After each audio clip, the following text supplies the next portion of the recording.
आजकल के दौर में अलग अलग तरह की बीमारियां इंसानी ज़िंदगी को तबाह करती हैं। इंसानी ज़िंदगी इन बीमारियों से मुतासिर होती है। और अगर आप किसी भी बुज़ुर्ग से बात करेंगे तो आपको ये मालूम होगा कि आज से तकरीबन 20, 25, 30 साल कबल इन बीमारियों का इतना ज़्यादा जो एक हमला था इंसानियत पे ये नहीं था।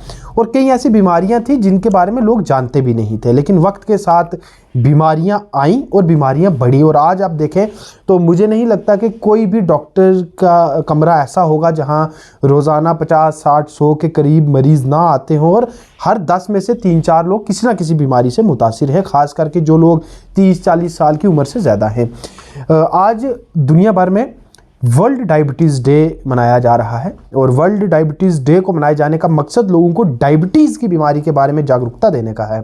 और डायबिटीज़ की बीमारी आजकल के वक्त में बढ़ती जा रही है, अलग अलग तरह की बीमारी है। इस सब पर बात करने के लिए इस वक्त हमारे साथ है डॉक्टर जमील हुसैन साहब, जो कि राजौरी गवर्नमेंट मेडिकल कॉलेज के मेडिसिन डिपार्टमेंट के हेड ऑफ़ द डिपार्टमेंट भी हैं। और अगर हम इसको थोड़ी और आसान ज़ुबान में कहें तो राजौरी के एक जाने माने फिजिशियन हैं।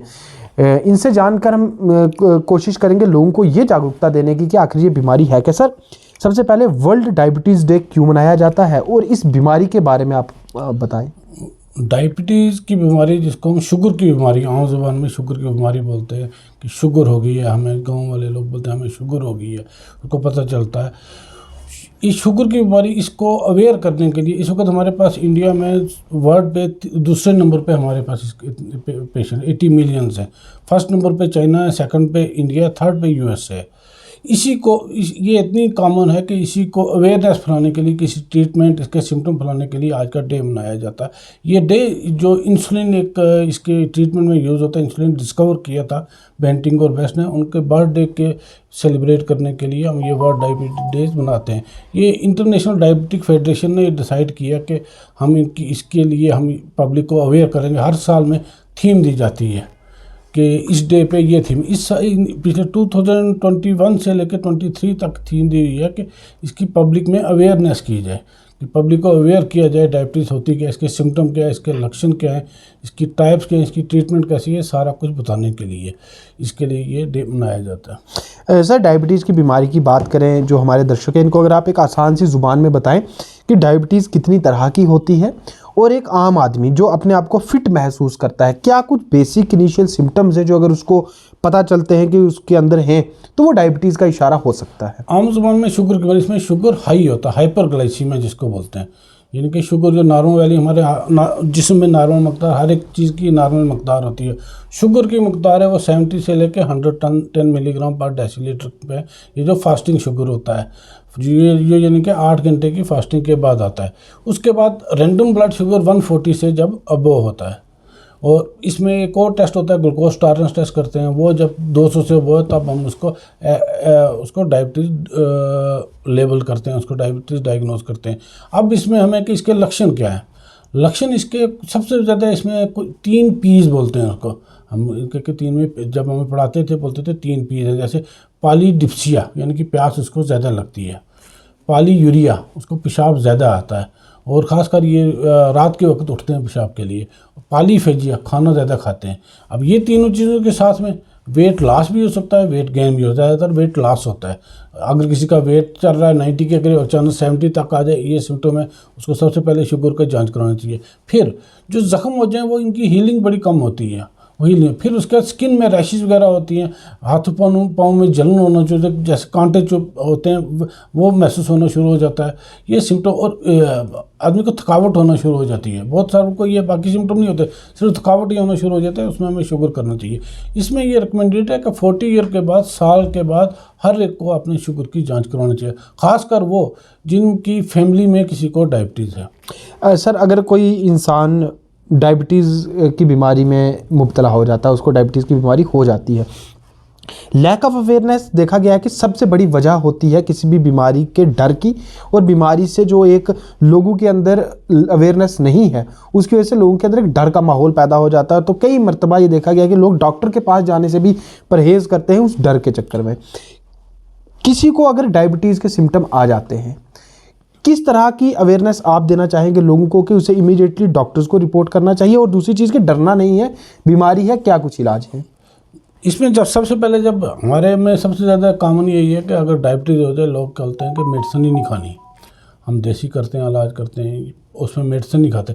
इसमें सबसे पहले आपको डॉक्टर को चेक कराना, अगर उसमें इंडिकेशन बनती है मेडिसिन की तो आपको मेडिसिन लेनी चाहिए, क्योंकि मेडिसिन के बिना इसका कोई हल नहीं है। हाँ, साथ में इसके अगर आपका लेवल कम है, आपका HbA1c हाई नहीं है, फिर हो सकता है आपका डाइट और एक्सरसाइज से कंट्रोल हो जाए, लेकिन जब वो क्रॉस हो जाए तो तब आपको मेडिसिन लेनी है, और जैसे आपके जो भी ट्रीट करता है आपको उसके मुताबिक आपको मेडिसिन लेनी है।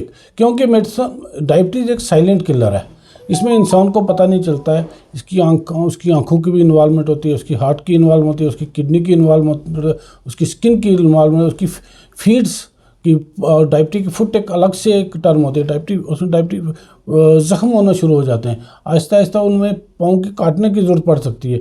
इसलिए इसको जब ये अगर शुगर ये कंट्रोल रहेगी, शुगर अगर हमें HbA1c 5.7 से कम रहेगा, ये कंट्रोल रहेगी, तो ये हमारे जितनी कॉम्प्लिकेशन ये नहीं होते। बहुत बड़े प्लेयर हैं जिनको शुगर की वजह से आजकल 30-40 साल से आराम से चल रहे हैं, अपनी गेम्स भी खेल रहे हैं। सर, अगर आप राजौरी पुंछ की बात करें, क्योंकि आप काफ़ी वक्त से यहाँ अपनी प्रैक्टिस कर रहे हैं, यहाँ सरकारी अस्पताल में अपनी खिदमत दे रहे हैं, अगर हम आज से 6-7 साल 8 साल या 10 साल पहले की बात करें और आज की बात करें, क्या शुगर का ग्राफ यहाँ बढ़ा है? डायबिटीज़ के पेशेंट्स का ग्राफ, शुगर का ग्राफ बढ़ रहा है। उसके 2-3 रीज़न हैं। एक तो अर्बनाइजेशन बढ़ी है, लेकिन लोग शहरों की तरफ हो रहे हैं।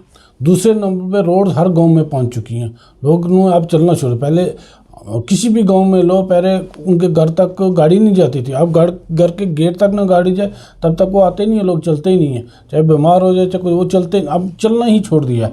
उस वजह से जो आहिस्ता आहिस्ता ये बढ़ ही रहा है, कम नहीं हो रहा, बढ़ ही हो रहा है। और ऊपर से हमारा लाइफस्टाइल बड़ा सेडेंटरी है, हम मैक्सिमम को वेट गेन या ओबीज होना शुरू, मोटापा होना शुरू हो गया, उसकी वजह से ये बढ़ रही है दिन ब दिन। शुक्रिया सर हमें अपना कीमती वक्त देने के लिए। तो ये हमारे साथ है डॉक्टर जमील हुसैन खान साहब, जो कि गवर्नमेंट मेडिकल कॉलेज राजौरी में मेडिसिन डिपार्टमेंट के हेड ऑफ द डिपार्टमेंट है, और इन्हें साफ बताया, और सबसे जो ज़रूरी चीज़ इनके इस पूरे इंटरव्यू में निकल के सामने आई कि एक राजौरी के अंदर पिछले कुछ एक सालों में जो डायबिटिक पेशेंट्स का ग्राफ है, जो उनका नंबर है वो बढ़ा है, और उसके पीछे इन्होंने सबसे बड़ी वजह बताई कि जो हमारा लाइफस्टाइल का चेंज होना, और सबसे बड़ा जो हम सीडेंटरी लाइफस्टाइल की तरफ जा रहे हैं। पहले ज़माने में लोग अपने घर तक पहुंचने के लिए भी कई किलोमीटर पैदल चलते थे, खेती बाड़ी करते थे और एग्रीकल्चर का काम होता था, लेकिन आजकल के ज़माने में हर एक चीज़ हमें अपने डोर स्टेप पे मिल गई है, हमें एक गाड़ी भी अपने डोर स्टेप पे आ चुकी है, हमें हर एक चीज़ जो है वो अपने घर के बाहर मिल रही है, जिसकी वजह से हम एक जो हमारा लाइफस्टाइल ऐसा था कि हम कई किलोमीटर रोज़ाना पैदल चलते थे, वो भी ख़त्म हो गया। और दूसरा सीडेंटरी लाइफस्टाइल, हमारा कोई भी काम हो हम बैठ के करते हैं, उस सब की वजह से हमारी बॉडी के अंदर हार्डशिप का जो माहौल था वो ख़त्म होता जा रहा है, और डायबिटीज़ की सबसे बड़ी वजह यही है। और इसलिए ही कहते हैं कि आपको अपने जिस्म को, अपनी बॉडी को कष्ट देना है, उससे मेहनत करवानी है। आप रोज़ाना कम से कम 2 किलोमीटर वॉकिंग या जॉगिंग करें, कम से कम 30 मिनट्स इनको वॉक करना चाहिए, कम से कम 30 मिनट्स का एक्सरसाइज, वो भी ब्रिस्क वॉक, तेजी से चलना, जिसको हम हल्का दौड़ना भी कहते हैं, जिसमें पसीना आए।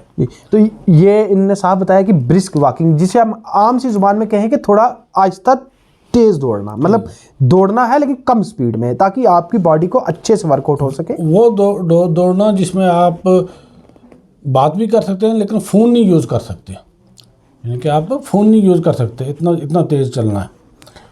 तो ये इनने साफ बता दिया डॉक्टर जमील हुसैन साहब ने कि आपको अपनी ज़िंदगी में अपने जिस्म को मेहनत करवानी होगी, इसे कष्ट देना होगा। रोज़ाना कम से कम 30 मिनट के लिए आपको वर्कआउट करना है, ब्रिस्क वॉकिंग करनी है या जॉगिंग करनी है, जो भी आपको कंफर्टेबल लगे, ताकि आपका जिस्म सीडेंटरी लाइफस्टाइल से बाहर आए और आपकी बॉडी में जो भी ओबेसिटी से जुड़ी हुई दिक्कत है वो ख़त्म हो, और ताकि डायबिटिक का ग्राफ कम हो सके और आप भी अपने आप को डायबिटीज़ जैसी इस जानलेवा व ख़तरनाक बीमारी से, जिसे कि साइलेंट किलर भी कहा गया, उससे बचा सके। शुक्रिया।